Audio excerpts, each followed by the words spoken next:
Hi, everyone. So I'll start with a quantum algorithm session, and then I have some 4 minutes that I'll do at the end of the talk that I forgot, like, never mind, I had a glitch in the previous slides. So we'll do that again in the end. Okay. So the main topic that we'll talk about now is oracles and some basic algorithms that involve oracles. Before that, I want to remind you the Hadamard matrix, which is this matrix. We talked about it before. It maps the 0 state to the plus state and the minus to the 1 state to the minus state. And this notation will be extremely useful for us. Okay, what does this notation mean? Fix, let's see, using this convention, right? It says h on 0 equals 1 over square root of 2 minus 1 times 0 y, which is 0. And therefore, we have a 0 plus 1, right? And the same using the same convention, h of 1 equals, well, 0 minus 1, right? 1 over square root of 2. Right? So this is a neat way to write down what the Hadamard matrix does. It will, again, serve us... Sorry? Oh, to get closer? OK. Great. Better? OK.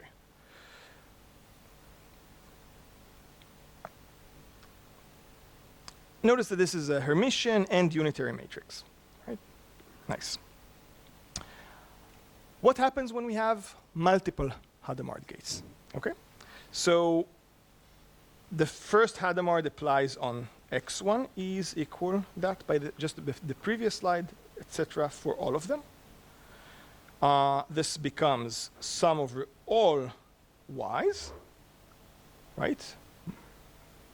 So if you want a vector of y, and then minus 1 to the power of x1, y1 till xn, yn, right? Of course, you could group them together. And we know this the sum x1, y1 plus x2, y2, etc. Of course, everything is mod 2, right? Because it's minus 1 to this power.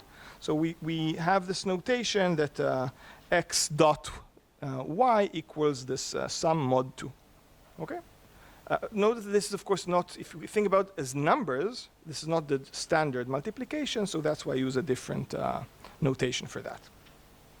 Good. I'll say one word about this issue. The Hadamard gate is a special case of something which is called the Fourier transform.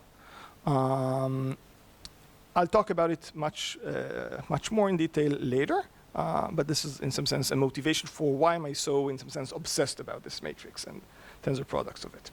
Good. Okay. So in theory of computer science in general, and even more so in quantum computing, we're pretty much obsessed with something which is called an oracle. So I want to explain what it is and why is it so useful for our purposes. So an oracle is the following object. You have a long string y, and you can ask for the ith bit of that long, very long string. Okay, so your algorithm may ask for the ith input or the ith bit of the string y, and in return you'll get it back, and we call that one query. So the cost of querying one bit of y is one query. Hopefully that makes sense. Okay. Now in the quantum setting, we use something which is called the phase oracle. For now, it may seem mysterious. We'll see later an example why it is useful, where instead of writing the bit as a separately as on say another register, here we put a phase related to the yi. So again, if I input if I ask for the ith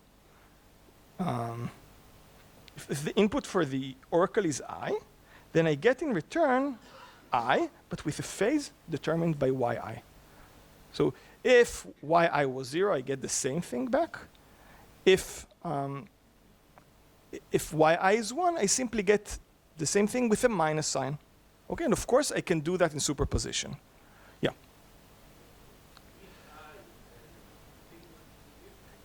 Yi? Wait, y or I? So I, you should think about it as a register. You could put there whatever you want. Oh, sorry.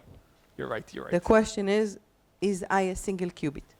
So the answer is no. I is, you should think about it as an index. If n, essentially here it's an index of, or n, little n qubits, or log capital n qubits. Okay? So you should think about it, okay, if I have, say, a bit string of length 1024, then this question is 10 bits, right? You need to specify 10 bits in order for me to give you an answer. Good. An index. Sorry? It's an index. It's an index, yeah. What did I say? Didn't I use the word index? I was just saying in the mic what Guy said. Not in the mic. It's an index. Okay, good. Sorry.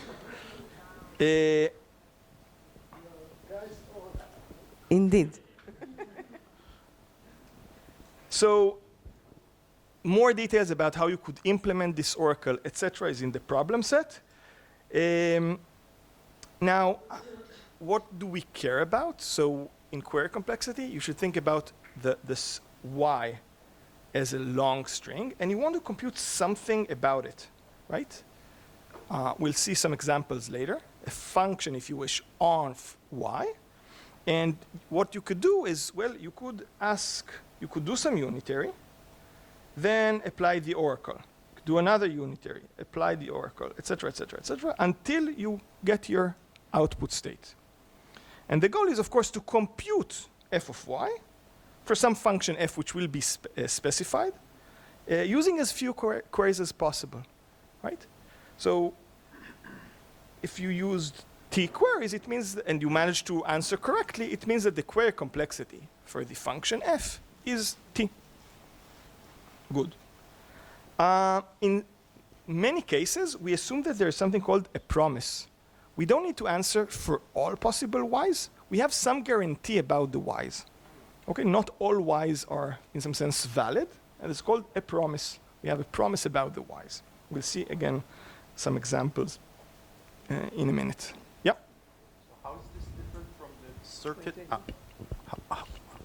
How is this different from the circuit model thing before? So first of all, I don't care at all what's the complexity of these guys, right? Sorry, like what you do in the unitaries, I don't count. This is not part of the, sorry. This is not part of the query complexity.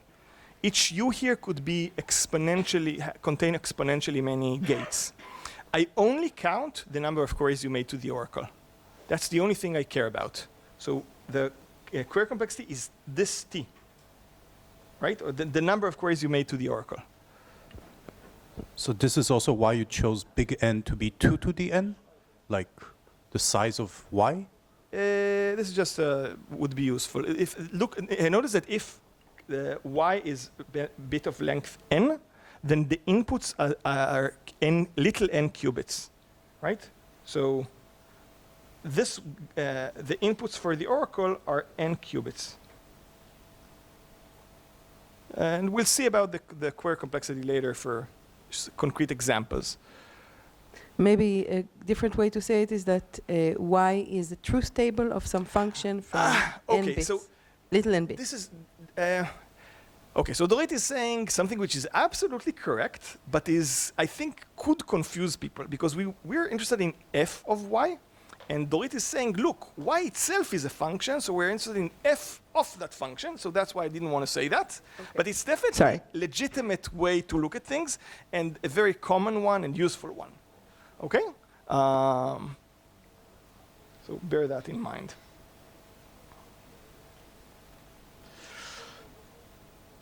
So why are we interested in query complexity? So usually in let's put it this way. We computer scientists are pretty bad at our job in the sense that we don't know what's the complexity of many, many, many things, right? We don't know what's the complexity of many problems, such as factoring, right? If we don't know what it is in the classical setting. We believe that, or we conjecture that it's a hard problem, that there's no there's no efficient algorithm, but we don't know that. The main advantage in quantum query complexity, or sorry, classical and quantum query complexity, is that we have excellent tools to answer these questions. Okay, so this is, in some sense, a toy model, which we have way better understanding. Okay,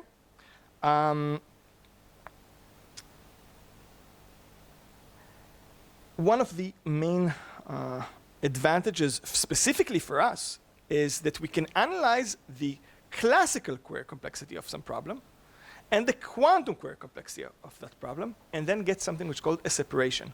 Yeah, like it's easy for quantum computers and hard for classical computers. This is something that we don't know how to prove in the standard model without these oracles. We don't have the techniques for that. Okay, so that's the main motivation. Is that point clear? Yeah? We all know about Shor theorem from 30 years ago. Yeah. Somehow I never heard after that more problems that we know to do better in the But Alex, my point here is, so first of all, my point here is that we don't, you said that it's better, what word you use, that they are? Okay, that's, I guess my point here. Okay. There aren't many. I think I said that we, as computer scientists, are bad at our job in some sense, right? That we don't know how to prove lower bounds. This is a major problem in computer science that we don't have too many techniques for that. I hope.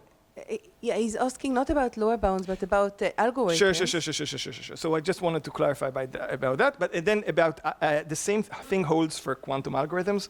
Unfortunately, we as quantum algorithm designers are. I think we may disagree here. No. Not even worse, but we are not as good as we would have hoped. But I do want to say this conference has 3 focus days, Tuesday, Wednesday, and Thursday. And the focus day of Wednesday is about new quantum algorithms. There will be more open questions and answers, but there will be several interesting new results. That's a good way to put it. Okay, but definitely there are many examples, but not too many. Maybe I can say something about it at the end. Okay. So here are a few canonical oracle problems. I want to start with the bottom one, which is called Grover's algorithm. Grover's algorithm is extremely useful. The problem itself is called black box search. So you're given, think about it as a huge list Y, and you want to compute the OR of that string. So if even if there's a single Y, a single index which is 1, you need to output yes. Otherwise, you need to output no. How would you do it classically? Right. So classically, you could look at reveal all the bits in the string, and that requires capital N. And this is tight, this can be shown. So you need theta of n queries. And in the quantum setting, miraculously, there is a quantum algorithm that does it in theta of square root of n queries. Okay? N, capital N. So it's a quadratic advantage. It's not a exponential speedup, but it is a quadratic speedup. But it works in many, many cases because it's black box. You don't need to assume anything about the function. It's very generic.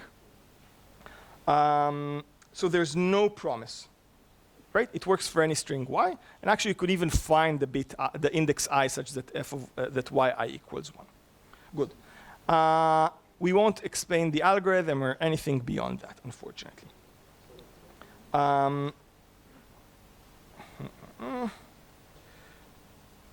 Now, the 4 top algorithms.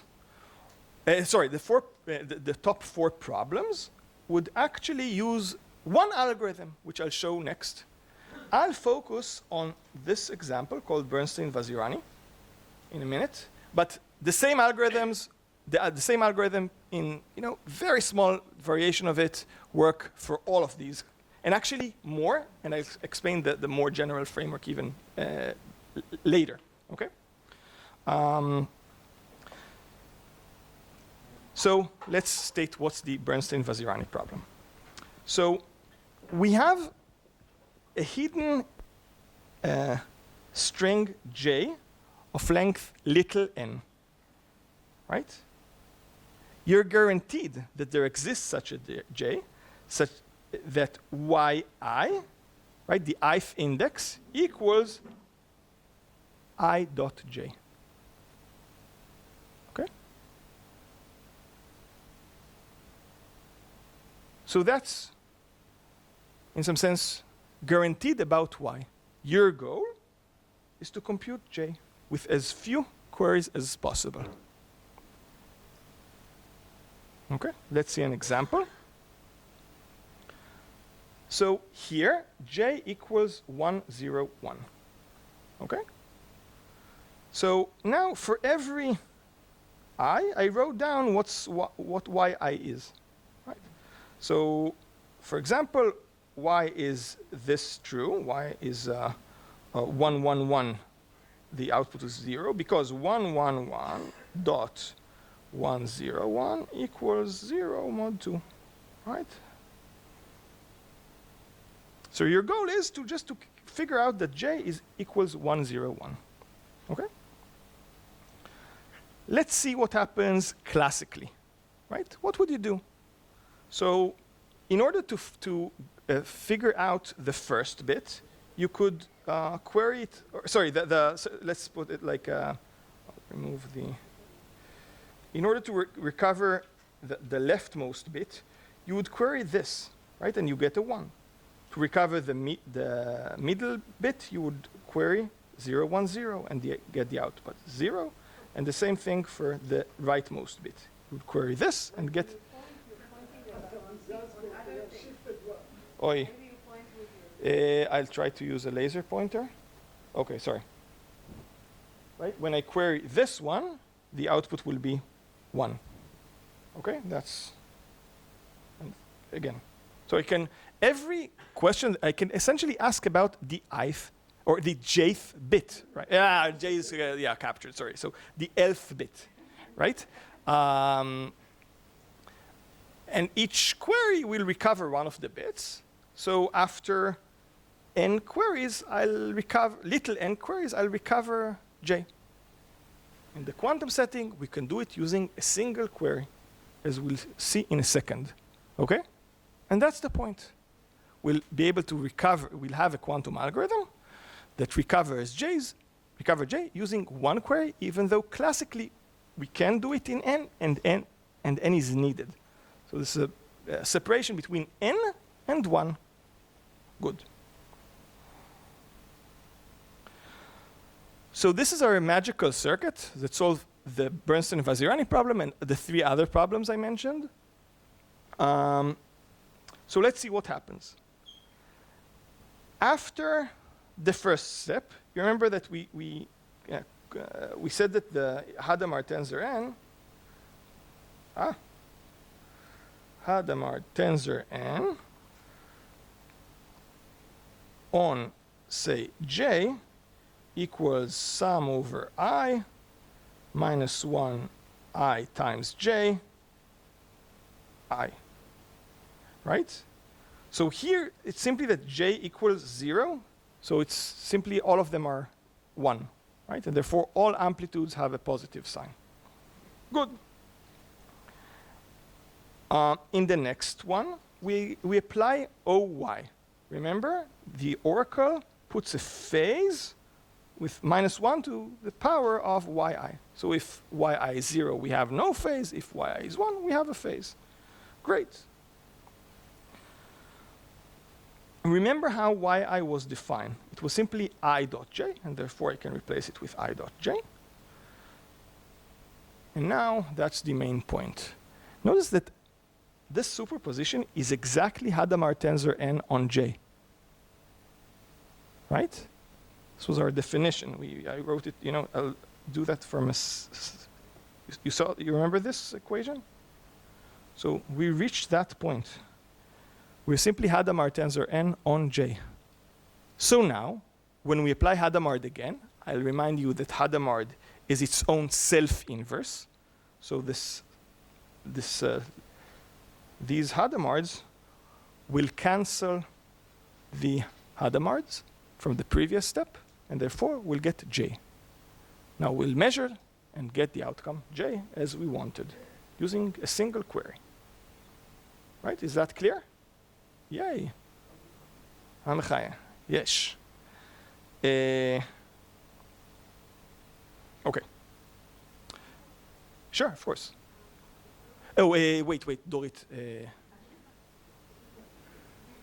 Thank you.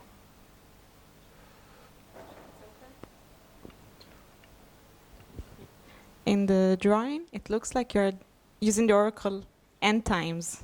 Can you explain? Oh, I see what you're saying. Okay, so the oracle takes little n qubits. Think about it as an index, right? It asks for an input, an index input, which is exactly n qubits, and returns, well, n qubits back, because it's, it's supposed to get I and return a phase or without a phase of I. So that's why it acts on little n qubits. So it's a single oracle, but the oracle acts on multiple qubits. Great, thanks. More questions? So,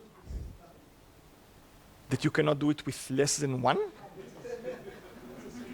Okay. Not sure if I understand the question. Okay.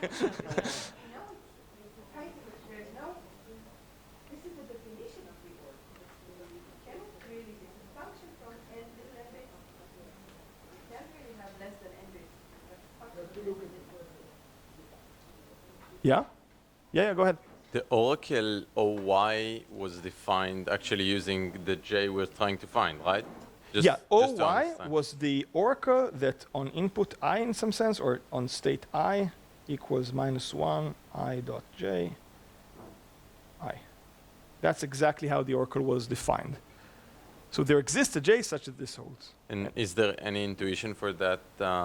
Oh, that's a great point. So the thing here which we're trying to do is to cook up problems which are easy for quantum computers and hard for classical computers. It's not that I'm saying, look, oh, this is such a nice problem, it's a very natural problem, or anything of that sort. Right? But we're cooking up problems which are easy for quantum and hard for classical. That's the point. Of course, the more the problem looks similar to something we're interested in to begin with, the better it is. But this, I would say, yeah, this isn't something that would be a natural candidate for such a problem, right? There are such cases actually, but it's hard to justify. Let's put it this way. Oh, great. Okay. So our next topic is quantum Fourier transform, which this is just well, I'll explain what it is. Phase estimation, which is a specific algorithm, and the hidden subgroup problem. Again, all of this will be explained. So you remember this magical algorithm that solves, this magical circuit that solved 4 different problems in some sense. So not only that, variants of this algorithm even solve a larger class called the hidden subgroup problem. In more generality, so this is a specific kind of something which is called the Fourier transform. Here we'll talk about another quantum Fourier transform. Again, I won't describe exactly what do I mean by a Fourier transform. We'll only give examples, but again, trust me, this is a very general framework. And this variance, or these variants, where you use maybe different QFTs here, or different Fourier transform over different groups, solve the much more general hidden subgroup problem. Okay. More specifically, every abelian group has a matrix which is called the Fourier transform. Again, we will not discuss this in full generality. Instead, we'll focus on the special case of this group, Zn. Even I won't explain what this group is. I'm sure most of you know, but it's not crucial for this discussion. We define the nth root of unity, omega n, and the quantum Fourier transform over this group is the matrix with where the jk entry is 1 over square root of n, omega n to the power of j times k. That's it. Now, I know it's again, I don't have the time to get to full generality and explain why this is a natural definition, etc. You'll have to trust me. But that's it. Notice that Q of T2 is exactly the Hadamard matrix which we already know and love. And Q of T4 is this matrix, right? Because I is just omega 4. Okay? Now, again, this is just a matrix, right? It's a linear transformation. It might be useful, but it's simply a linear transformation. And therefore, if we're interested in, applying Q of T on capital N, well, it's an n by n matrix. And this can easily be done in time theta of n squared, right? This is just vanilla matrix multiplication by a vector. Interestingly, in the classical setting, there's a very useful algorithm called FFT, or fast Fourier transform, which does this matrix, right? It multiplies a vector by this matrix with much fewer steps. Instead of n squared, right? It does it in time capital N log n. And this is very useful and known and often studied in, undergrad computer science classes. I learned it with Nati, for example. And I guess in the quantum setting, there's another variant where we use, it does something very, very similar, though not the same, right? So here, we take a quantum state over n qubits and multiply that state by the QFT. And this time, it's in time n squared, little n squared, okay?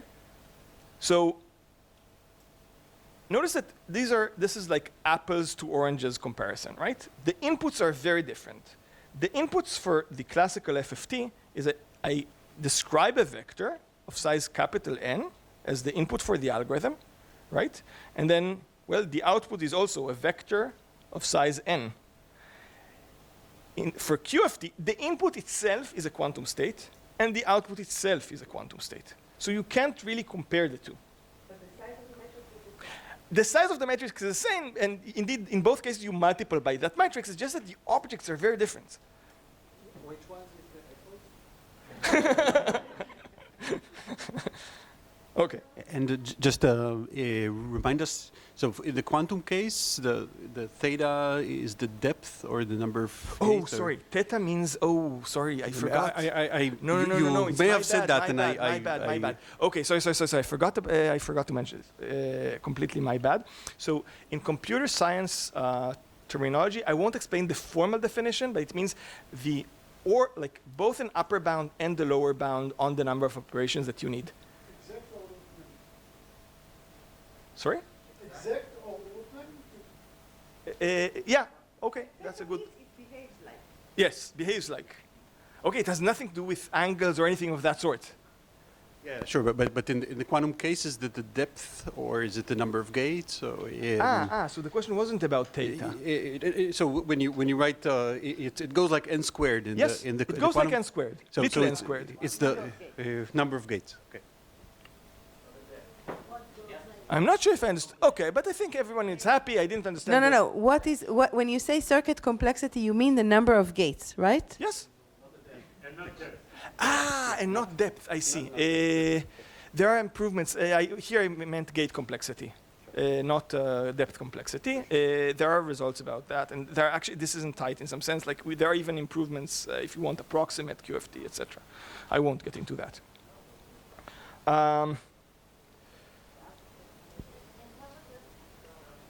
Yeah. Okay, just a second. Yeah, what is the difference between vector size n and 2 to the n vector of n qubits? Yeah. So if I give you n qubits, think about if each qubit says an electron or whatever, right? Or it's an atom. Then I give you little n atoms, and they're represented by a huge 2 to the n sized vector, right? So the input is the little n qubits. You see what I'm saying? I can hand it over to you using these little n atoms, or little n, I don't know, whatever system you want to think about. In the other case, it's described by an exponentially sized classical description. You see what I'm saying? Or it doesn't make sense. So suppose I give you a probability distribution over 10 bits. How would you describe such a distribution to me? Would you agree that it requires 1024 numbers? Even though it describes a distribution over 10 bits. So here, even though the little n qubits are just like, say, 10 qubits, they are described by a vector of size 1024. You see what I'm saying? And I can give this quantum state to you only using little n or 10 qubits. This is like apples and oranges. Why is it apples and oranges? Do you want to give it a shot? You started saying something. First of all, I just want to say that this is the most difficult thing to understand in quantum computation. It's the way you take n qubits. Physically, they're n qubits, but their state is described by 2 to the n complex numbers or real numbers. So who is asking? What's your background? Physics? Electrical engineering. I guess you'll have to believe the following statement, that if you have a qubit, a particle, its state is described by the Hilbert space, which is a superposition, which is a linear combination of all its possible classical states.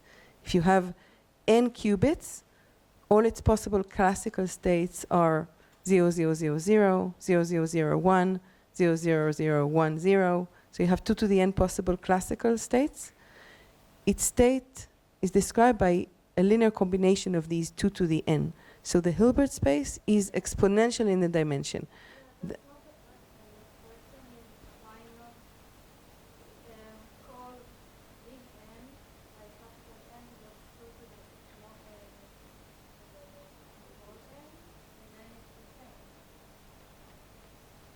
So first of all, this is 2 to the n, but the point is that here you're paying a price which is 2 to the n, roughly, and here you're paying the price which is roughly n, or n squared. N squared is very small compared to 2 to the n, right? So here your complexity is huge, it's exponential, and here it's only polynomial. I think what she's trying to get at is that if you are given the n atoms, it doesn't mean that you can extract any of the coefficients when you expand it. Can you say, yeah. So Could you repeat that if point? you have the classical vectors, you have all the components stored. Indeed. If you have the quantum state, if you are given the physical system, you cannot in principle tell about any of the components what its magnitude, at least not straightforwardly. Of course not. Yeah, yeah. Indeed. Yeah, So I that's think one that of the, that was the question, or that was the answer. That's an answer to that question? Is that okay? Like, do you, I'm not sure if we're answering your, yeah, it's a tough one. What do you mean by apples and oranges? In what way is different? So first of all, the input is very different. The difference for the input for the QFT is a classical description of a vector. For QFT, you need to give a state with little n qubits. These are two different beasts, right? Description of a vector is not the same as a quantum state with these coefficients. Yeah, so I think this is a good topic for the the evening discussion. So maybe let's. Okay. Unless there's another question there.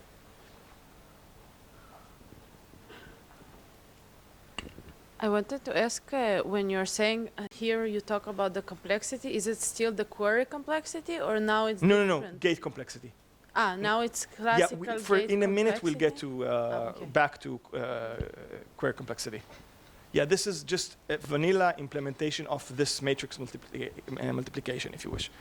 Just to make sure that I understand the outcome of this quantum Fourier transform, you get that the 2 to the n amplitudes are as if I would have taken a 2 to the n vector, write FFT in MATLAB, and get a new one. That's the... So you get the state that corresponds to that. The amplitude of Fourier transformed? It's a vector of the Fourier Okay. transform. Yeah. So again, the input is a state psi, and then you get back the QFT of psi. Quantum state. You can't read out all these coordinates, of course. I can read them out, but the state at the end Is the QFT of psi, yeah. of the amplitude. Psi and the amplitude of psi are the same thing for me. I don't know what even is the distinction between the two. Yeah. Great.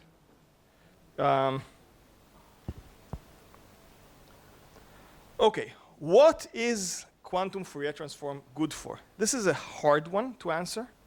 I'll try to give one concrete example. This isn't the full picture. I hope Dorit won't kill me after this one. I think she won't.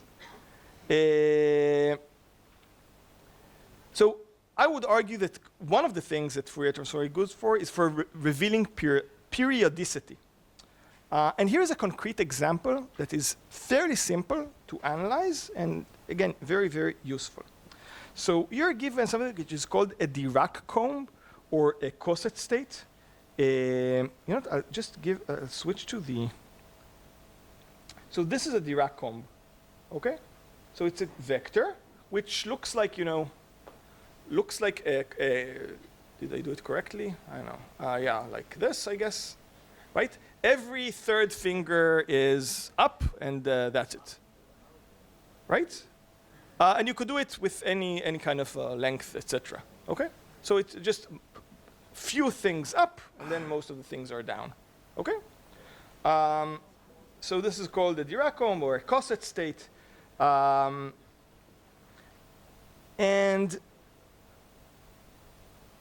oops. So you have some shift A, and then plus multiples of R. Right? So you have R, 2R, 3R, etc. That's why it looks like a comb. Okay. And remember, there's an unknown shift A. Your goal is to recover R, this periodicity, right? If in the example that I gave you with my fingers, the periodicity is, right, 1, 2, 3, right? Every 3 is up. Great.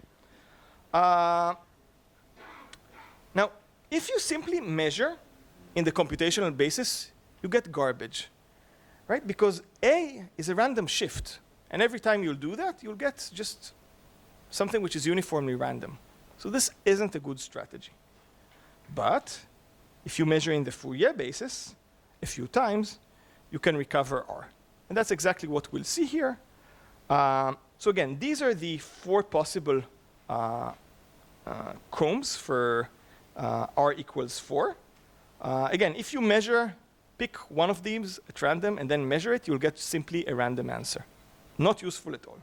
But if you do the QFT, you get the picture at the bottom with some complex phase.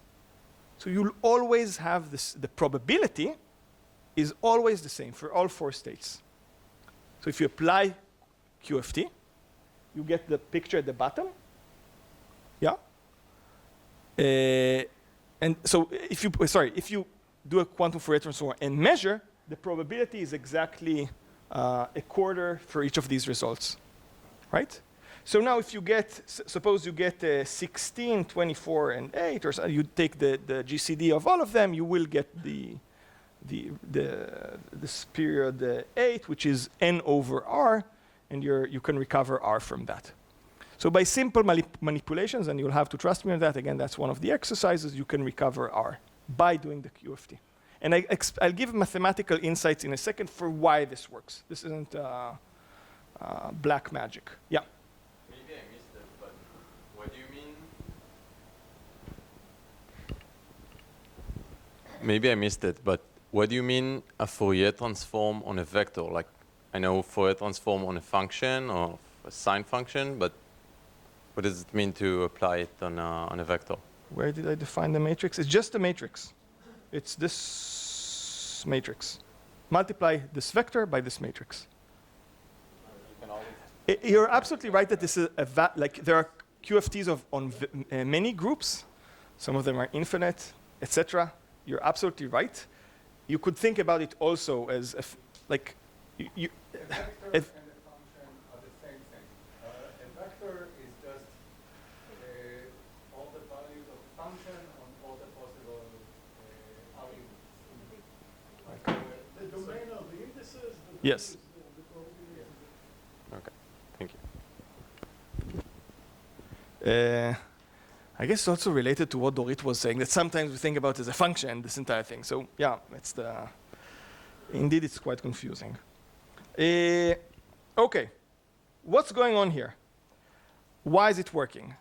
So I want to remind, I think many of you at least, even not, probably not all, know at least these two matrices, X and Z, and that they satisfy this definition that that Hadamard, like if you conjugate the X by the Hadamards, you get a Z, right? While operators are generalized Paulis. These are like, so X is a shift operator, right? If you input I, you get I plus 1 back. And Z is the generalized phase gate, right? So if you input, say, J, you get omega n to the J as the phase. And what I want you to remember is this equation. This is somehow the key equation. If you, sorry? You said to ask silly questions, but this one is really silly, so I'll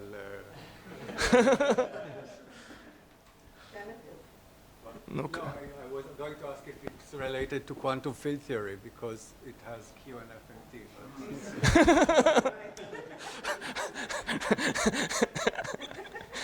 Okay, you won. Of course, the answer is no, right? In sense, if there was any. Okay, so if you conjugate QFT by QFT the X, you get a Z. So a shift turns into a phase. Hopefully, again, if you do this, multiply both sides by QFT on the right, and you get this equation. So again, you should think about it, that if you had a state psi, if you had a state psi, and it was some shifted version of psi. So you applied x to the k, right? It means you take the vector and shift it, right? All the coordinates are shifted moved by k, and you apply QFT to it. Then you get the QFT of psi with some phase. Now remember, when you measure, we don't care about phases. So this goes away when you measure. And this is why, you remember that I told you, oh, these are all shifts of each other, right? These are clearly just shifts. When you measure them in the Fourier basis, you have to get the same statistics. And this explains why. Okay? So hopefully this gives you an intuition. Is that okay, Nati? Why is the period jump from 4 to 8? Okay, that I didn't answer. The period the Fourier transform goes to n over r. This is an exercise that I don't want to do. So again, my emphasis wasn't about this, it becomes a comb, but more the fact that it has to have, independent of the K, right? The shift goes away, which is kind of miraculous. Okay. Independent of A? In You previously called it A. independent, didn't I call it K? There's Z to the, Here you called it K. but yeah. the previous one you called Maybe I was inconsistent. Oh, yeah, you're right. Here it's the shift is A. You're right. Yeah, so it's independent of A as well. Okay.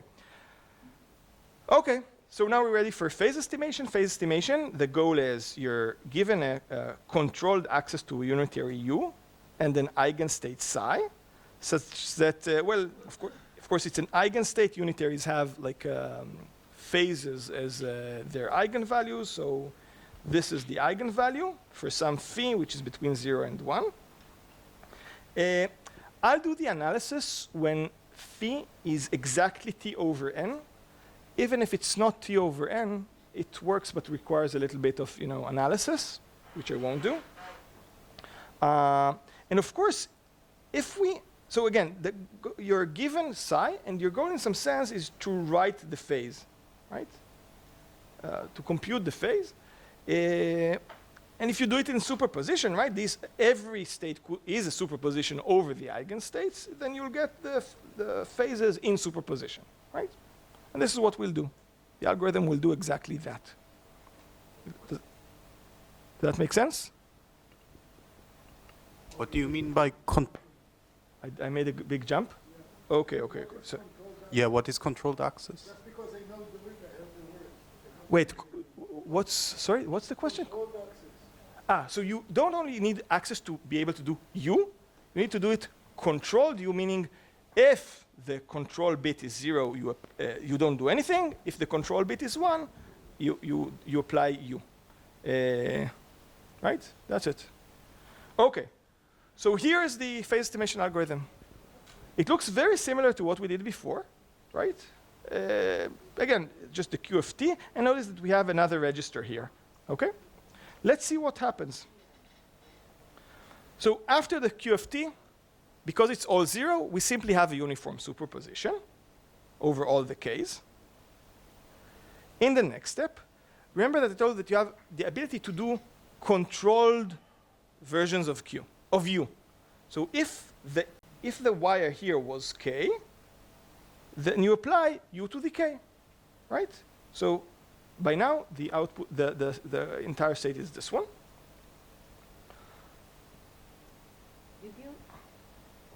Yeah, go ahead.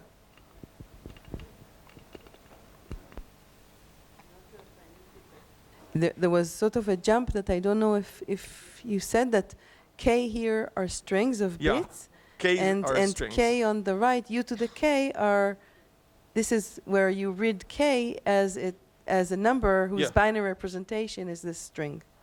Yeah, I think of Ks as like as numbers and strings. Actually, it happens quite a lot that I think about different representation of things without noticing even, and sorry for that. Yeah. Okay, so what happens? Remember that psi was an eigenvector, right? I multiplied it by U to the K. What happens? Well, you get this was the eigenvalue to the power of K, right? Great. Now remember that phi was T over N. We assume that it's exactly that, and therefore I just kind of rewrote it, moved the scalar to the left side. And again, this is where the magic happens. Notice that this is exactly, that this is exactly the Q of T, right? Sum over omega n T K ket K. This is exactly the kth row of the Q of T. The kth column of the Q of T, right? So what happens next? I apply Q of T dagger. That's the inverse. And I get T tensor psi. Right? So I managed to read out T. And from that I can right? You remember the relation between t and phi, so I can easily recover phi from that. That's it. Yeah, wait, Mike. No, but this for the recording, etc.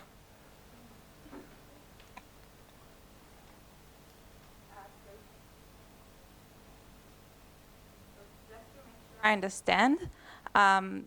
If phi is continuous and you get as good as approximation as large as your n is? I don't want to do with the analysis. So yeah, the answer is yes. It doesn't matter much. You need to be careful. I don't want to do the analysis. Okay. It's quite tricky. But yeah, the answer is yes. It works. It's just that it's more. You need to be more careful with the analysis. Okay. Can you repeat what the exact assumption? Can you please repeat Sure. what the exact assumptions are? The assumption was that the eigenvalue is exactly t over n. You see over here? And the eigenvalue might be, why on earth should it be that way? What happened? There's a bird there, nothing major.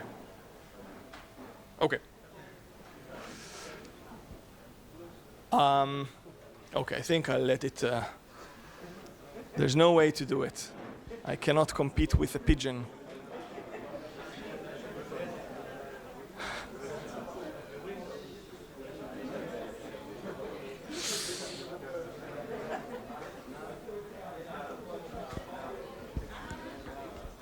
Maybe there's another question while the bird is...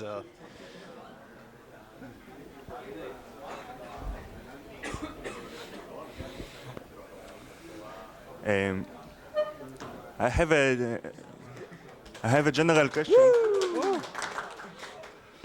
The input of a U operator should be the eigenvalue of U. Wait, I can barely hear you. Give us a second.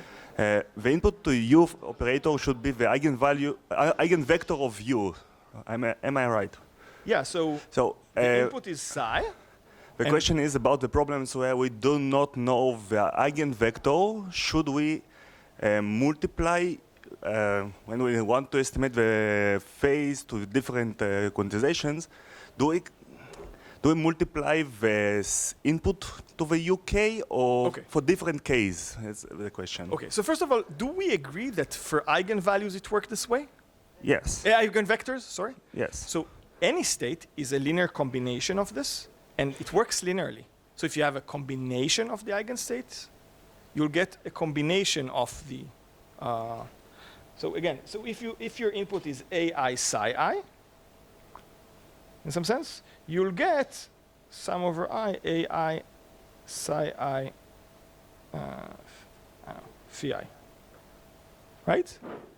So that's it. The algorithm itself remains the same. It's not that you need to chain anything on the algorithm. It just works linearly because quantum mechanics is linear. Yeah. Okay. Very basic question. Sure. In this diagram, the first line controls the second, or Yeah, this is the convention for using a controlled operation. Like this. and what does it mean? That if the top one is k, give me a second. So if the top register is k, you apply u to the k. This is the convention I'm using here. You see that there's a k here. If this wire is k, I will apply at the bottom u to the k. When you mean k, when you say k, you mean that k is Suppose k equals 10. Yeah. So if k is a binary string, if this binary string is 3, I will apply u cubed.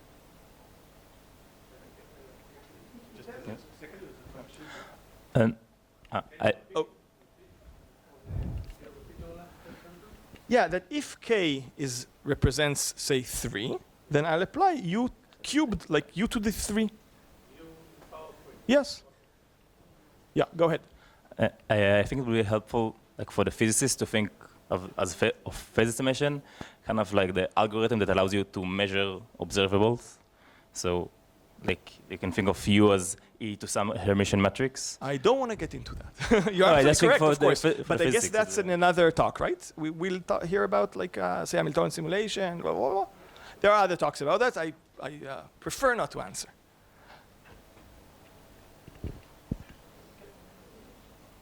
You repeat the question. Instead of the QFT, can I put Okay, thanks, Ernest. Instead of the QFT at the beginning, I could just place Adamar to the power n, right? Because here, all you need is here just for sure, that wouldn't matter. There's actually like an also a overkill a variant little at the bit. very end where you use, you don't, there are different implementations for phase estimation. Some of them don't use the QFT. It's not really necessary. I wanted to use this one because it's for our purpose. It would be beneficial for me. Yeah.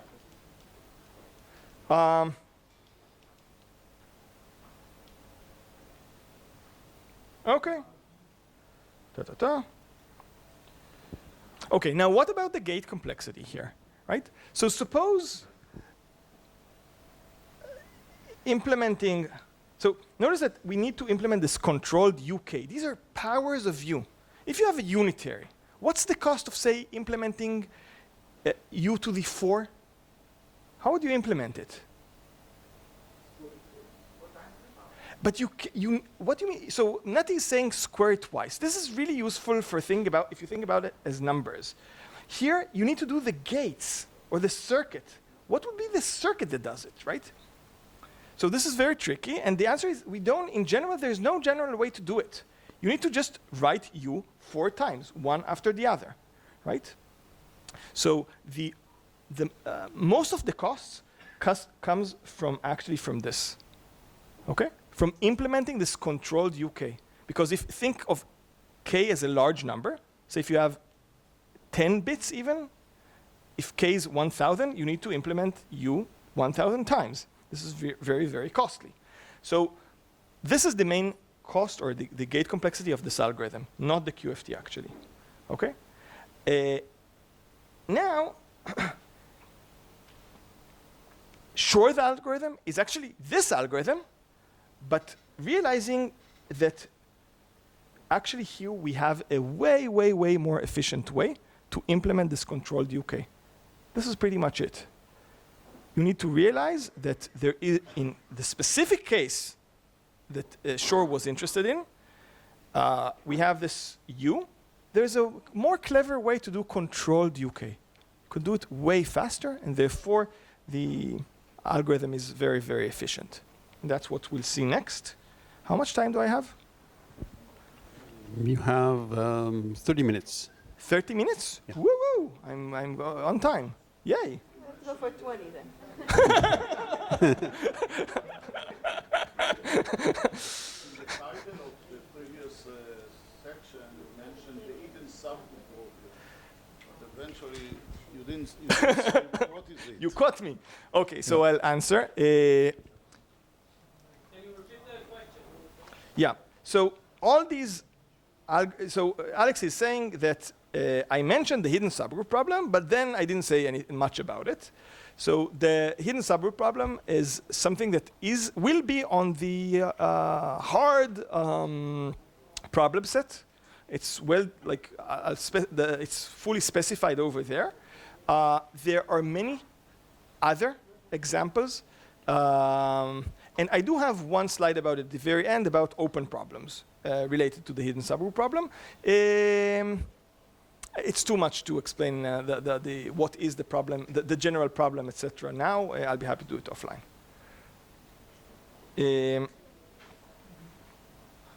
Okay, so we're ready to kind of talk about Shor's algorithm. It solves the factoring problem, but it does it using something which is called a reduction, which Nati asked about previously. And the quantum part is a solution to a problem which is called order finding, which I'll explain in a minute. So again, there's a classical part which is called, what happened?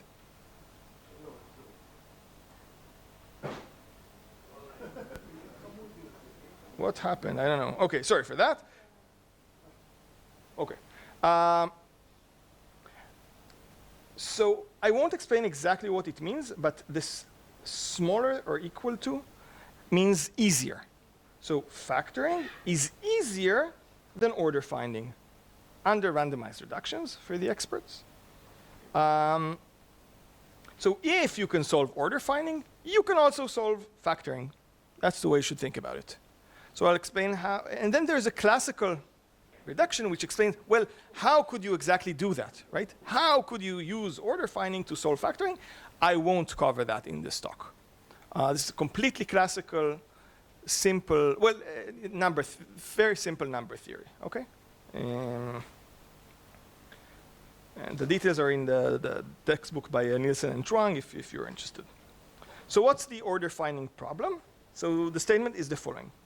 You have an integer q and another integer such that GCD of A with q equals 1. Right? This essentially means that A is in Z star q. Okay.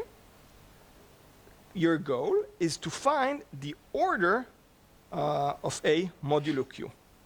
Meaning you need to find the smallest possible r greater than 0 such that A to the power of r equals 1 modulo q. Let's see an example. Suppose q equals 10. 3 equals 1. So first of all, the GCD of 3 and 10 is 1, so we're fine. And then we ask, what's the smallest possible r such that 3 to this power is 1? So here's the concrete case, right? 3 to the 1 is 3, 3 to the 2 is 9, 7, up, we reached 1.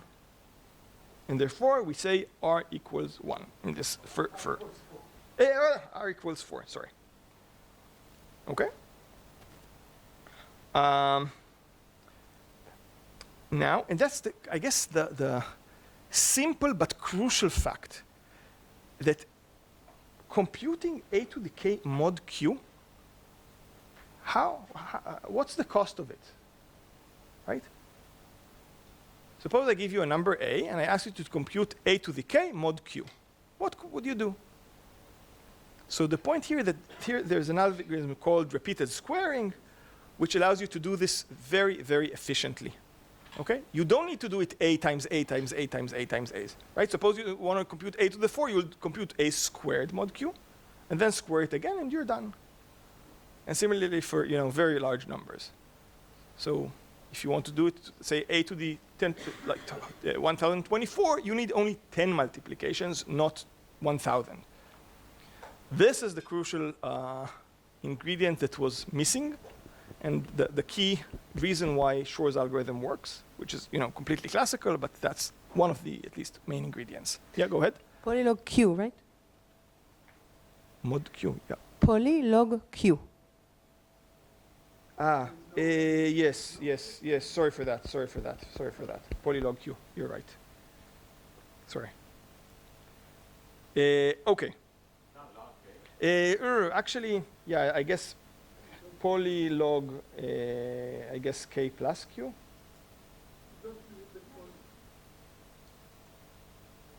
Well, multiplication is so you're saying you count just multiplication as 1? Okay, then you're right. Okay. So what's Shor's algorithm? So notice that it's exactly the same as phase estimation. It's just that I added this measurement here. You don't really need it. It would work exactly the same, just simpler for my analysis to do this measurement. And that the unitary here is just controlled, compute A to the k and write it down. I'll explain what it is in a second. Okay, so this is very, very specific U. Okay? And again, the point here is that this U could be implemented efficiently. Okay, so let's see what happens. Notice that it's very similar to the analysis we made before. We apply just the QFT, we get sum over all decays. Then we apply controlled AK. What exactly does that mean? It means that if the outcome is, if the input is k, we write down whatever we had before, XOR A to the k. Okay, so we had a 0, now we have A to the k. Does that make sense? Great. Again, the thing is that it was a 0, so 0 XOR A to the k is just A to the k. Good. Okay. Now we measure the bottom register. Here it becomes a little bit tricky, so I'll try to do it slow. We measure the result, the bottom register y. Okay? So remember now what happens. If you measure a subsystem, there's a collapse, right? What do you collapse to? All the things that started, that had this as their all the non-zero coefficients. Here, what would have been the coefficients which were non-zero? Well, these are exactly the case such that a of k equals y.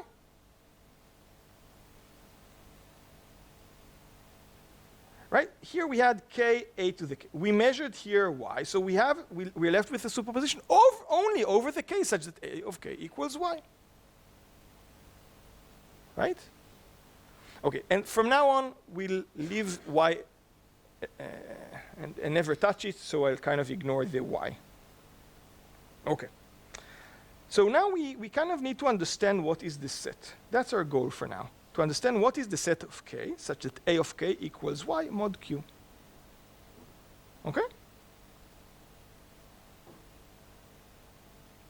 Now, think about it this way. Suppose let's k naught be, or k0 be the minimal k such that a of k equals y. What happens if I do a k0 plus r? Right? This is a to the k0 times a to the r. But this is just, of course, mod q. But a to the r, right? R was the order. The order of a was r. So this is equals to a k naught, right? Which was y. So essentially, we have this comb. You remember that before we had this comb? We have this exact comb with periodicity r, with this random shift k0. It's exactly the situation where we were before. So we already know what to do. What do you want to do if we want to recover r? We need to do the quantum Fourier transform and measure, right? Oh, I'm supposed to be here. Oh, sorry, I'm currently here. Sorry, the line here should be ignored. This is a typo. Okay. So the state is this comb. Okay? Again, my line should be here. Sorry for that. Sorry, it should be here, actually. So let's see what happens here. We have this comb. Again, if you'll take a comb and measure, you will get a random, just one of the things that's random. Because it's a random shift, right? Because the k0 is random, we'll get just junk. We don't want to do that. We want to apply the quantum Fourier transform and get the answer. And indeed, this is what we'll do, right? We'll apply the quantum Fourier. So first of all, this is again, this is shifted by k. Okay. So since we have x and some state, we'll do a QFT dagger. The QFT dagger, when we commute x and z, change roles in some sense, in this way. And therefore, we have a QFT dagger of this comb without the shift. That's the main point. The shift is now removed. It's only in the phase. And this is an easy exercise. Again, it's in the problem set to prove that we get another comb, but with periodicity n over r. Okay, if before the periodicity was r, now it's n over r. But now, again, there are no shifts. And that's the main point. That now, if I measure it multiple times, we'll get a multiple of n over r. So let's call S to be the n over r. We'll get multiple of s's. We can compute the GCD, the greatest common divisor, recover s, and we're done. And of course, from s, you could recover r, right? Because s is n over r. This is like easy. Okay. Now, remember that this, I had an assumption. I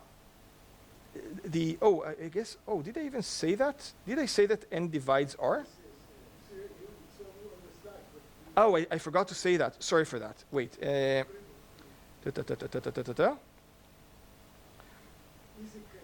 Yeah.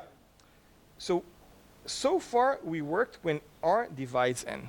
This is where we add like a perfect comb. In the more general case, this may not be the case, right? Like R, the order, needs not divide N. There's no reason for that to hold at all. Now, again, the algorithm works, the same ideas work, but you need to be more careful. And again, I won't do that. The intuition is that you get something which is close to the, or like N over R might be, a fraction, right? It need not be an integer. So you'll get things which are close to these integers, and there are ways to deal with these kind of errors that we face. And this is not too difficult and kind of like a numerical analysis course. Okay.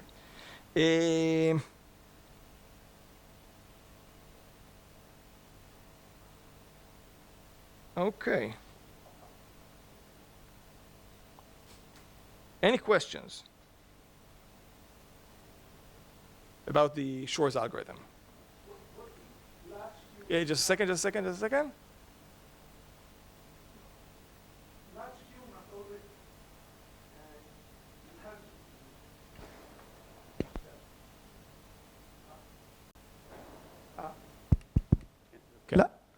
Large Q must always be an integer, 2 to the power something, so that you have a small q.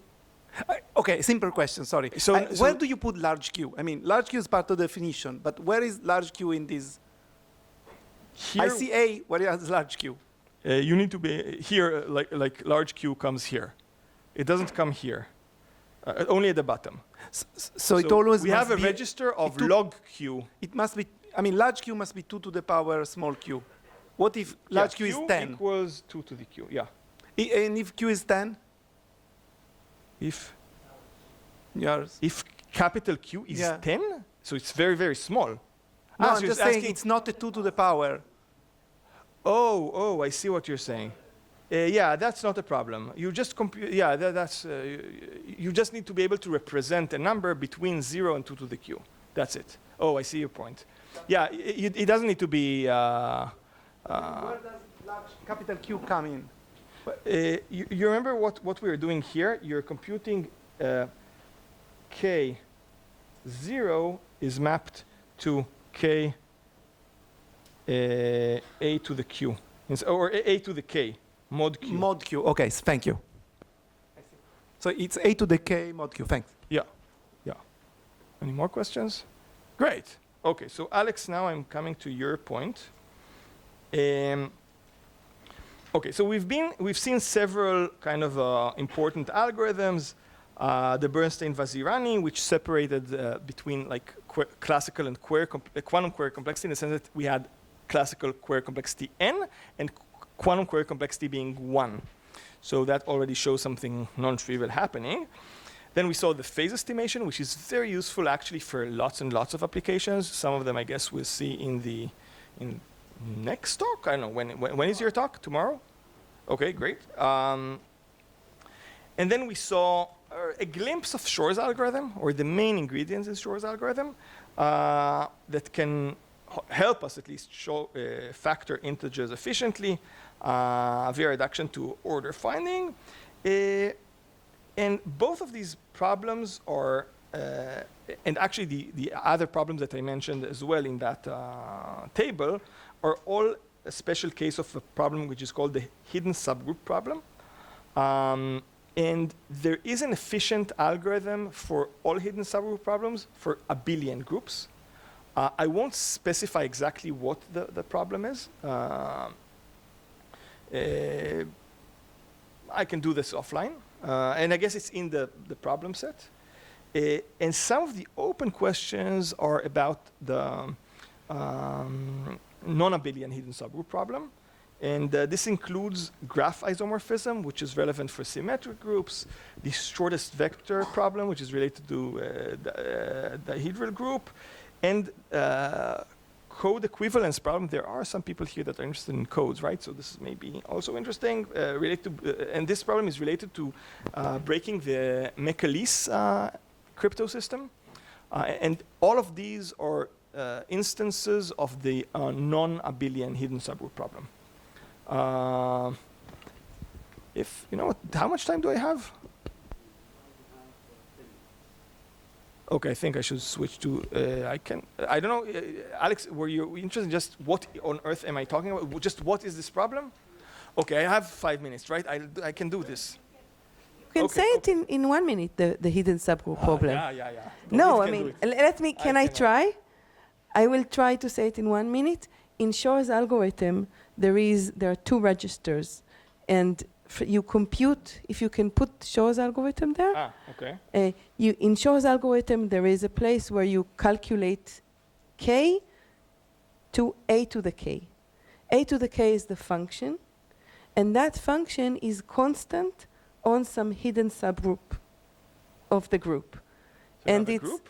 of a group.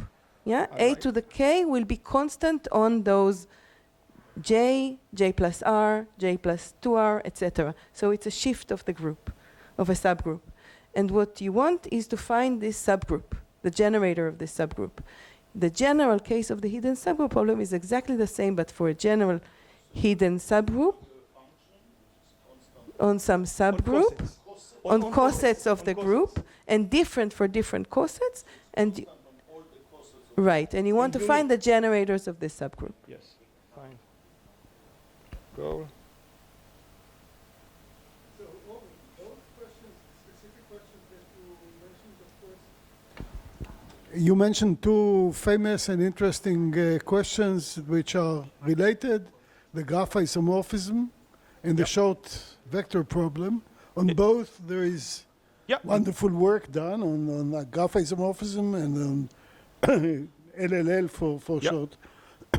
Is there any relevance? Do the 2? These are instances of the hidden subgroup, the non-abelian hidden subgroup problem. We have some results. I'm not an expert on these topics. We know lots of things, but we don't have efficient algorithms. In terms of query complexity, we do have results, but these are non-efficient algorithms because the non-query part is computationally heavy. So there are some things to say here. Again, I'm not an expert. Okay, so but just so that it's clear, find generating set for H. Is the problem clear, Alex? Are we happy with the?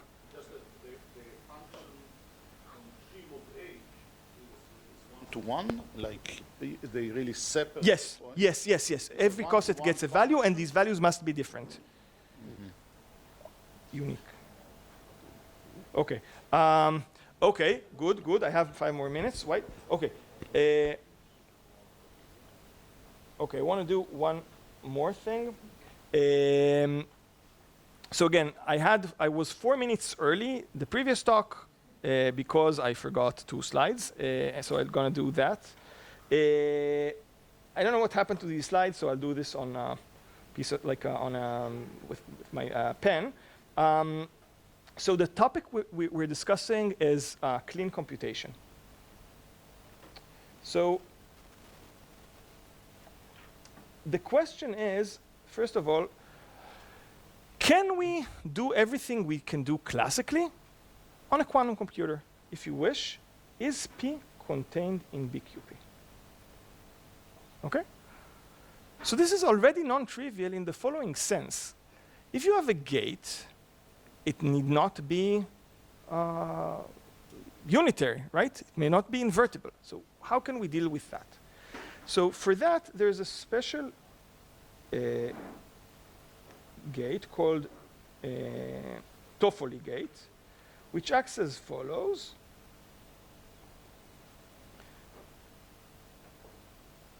So if both the inputs are, if A and B are 1, it applies not to the 3rd bit. Why is that useful? Suppose we want to do the not end. Do you remember, as was already mentioned, this was the NAND gate, and NAND gate is universal. Okay? So if you fix here C to be 1, here, so when c equals 1, this is the NAND. Okay? So you can easily do the NAND gate using that, assuming that you have one additional ancillary qubit initiated to 1. So that's kind of easy. But now there's a different kind of, so there's another question. Suppose we want to compute x, and then we want something like this. Oops, x, f of x. Now, if we do this directly, we have a problem. In what sense? That every gate that we kind of needed to compute along the way adds garbage, right? So if we use just this approach, we'll get x 0, 0. This is the ancilla. Will be mapped to x, f of x, but then let's call it garbage of x. Just the computation that was done along the way to compute f, right?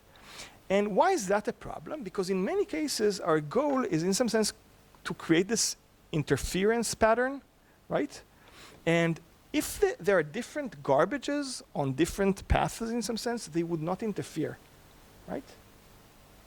So we want to be in a situation where there is no garbage. So how can we do that? Oops. So instead of doing what we said now, we'll add more.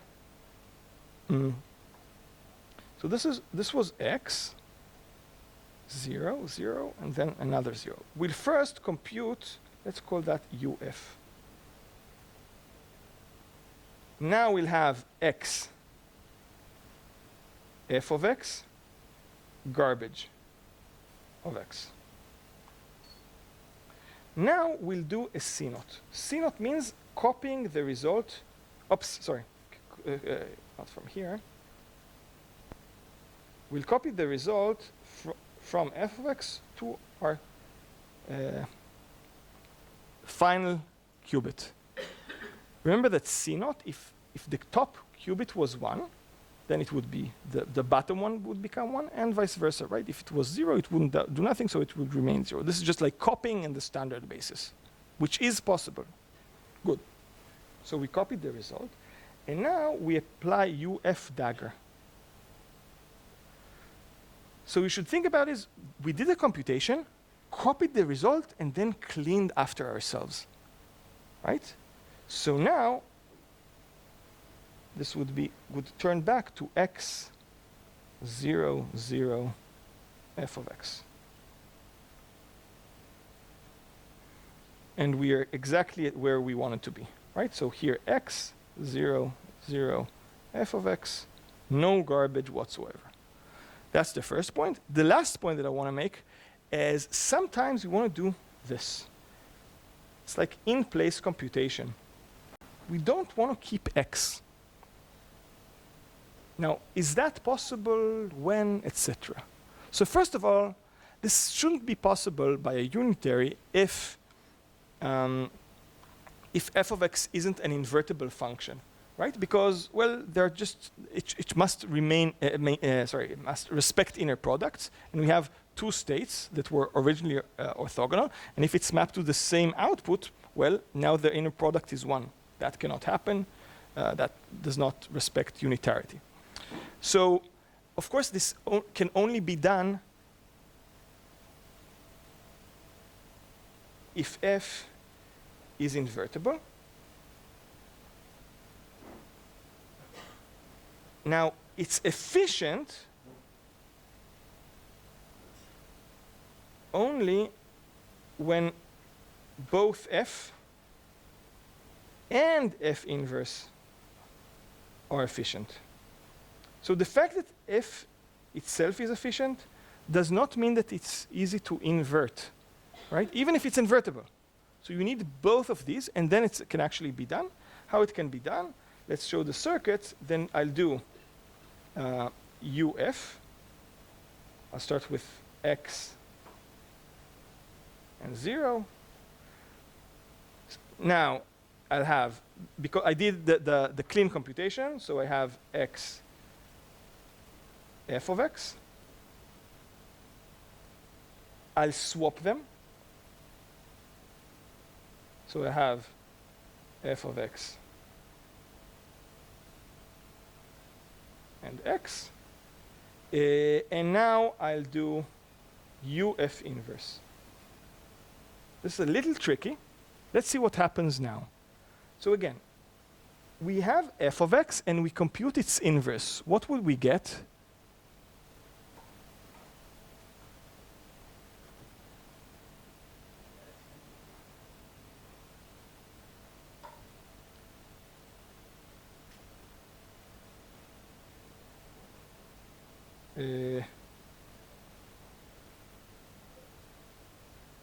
Yeah, so we'll get f of x at the top, because it doesn't touch that.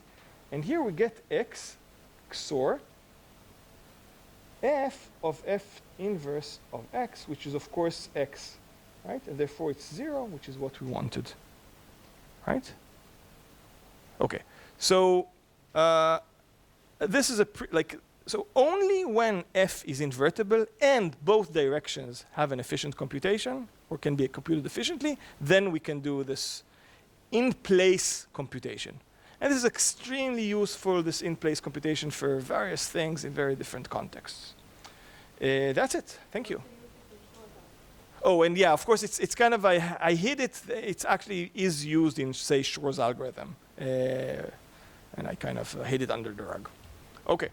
Thank you.